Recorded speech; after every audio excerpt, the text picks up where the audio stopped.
तो का हाल बा भाई लोग, आशा करतनी कि मस्त होको बजा और स्वस्थ होको बजा। आज हम बात करम काचा बादाम वाला चाचा के, जौन की खूब वायरल भई रहे। उ चाचा के काचा बादाम वाला जौन गाना गईले रहा न, हालांकि उ मूंगफली बेचत रहा न घूम घूम के, आ गाना गावस कि काचा बादाम। तो ऊपर मने इतना प्रसिद्ध हो गए, कोई वीडियो बना के डाल दिहल आ इतना मने वायरल हो गई न कि उनकरा ऊपर एगो गाना भी निकल गई काचा बादाम वाला। लेकिन आज कौना हालात में बा न ई केहू नइखे जानत। तो पहले उनकर वीडियो देखो जा तब समझ में आई कि एबरा कौना हालात में उ पड़ गई बना। एबरा केहू पूछवैया नइखे, केहू भी वायरल हो जाता तो एक बार हो जाता, फिर बाद में ओकरा के आदमी केहू पूछे वाला बा ना भाई लोग। तो हम कहम कि कोई भी वायरल होखे, गरीब होखो चाहे अमीर होखो, भैया तो ओकर सपोर्ट करे के चाहे, ई ना कि ओकरा के यूज करके या ओकर खाली वीडियो ओकरा साथे बना के ओकर छोड़ देवे के चाहे। तो एबरा चाचा जौन बाना उ कौना हालात में बाना, तो लोग खुद वीडियो देखा जा तब तो लोग को पता चली।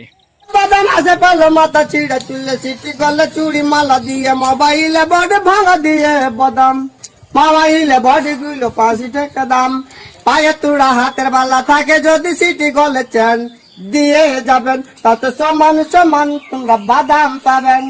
বাদাম বাদামে দাদা কাঁচা বাদাম আমার কাছে নাই কবু ভাজা বাদাম আমার কাছে পাবে শুধু কাঁচা বাদাম।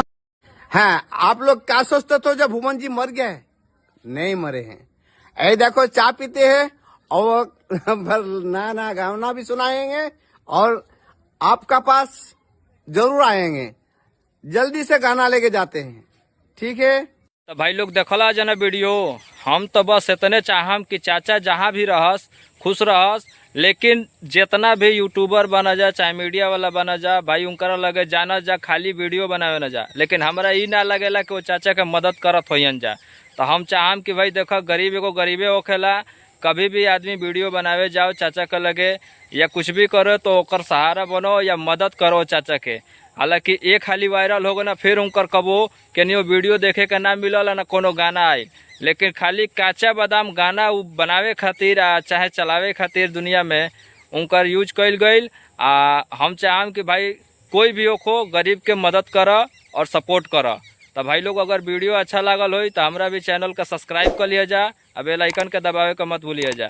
भाई लोग तहाँ लोग का कैसा लागल वीडियो कमेंट करके बतावा जा और लाइक कर द जा।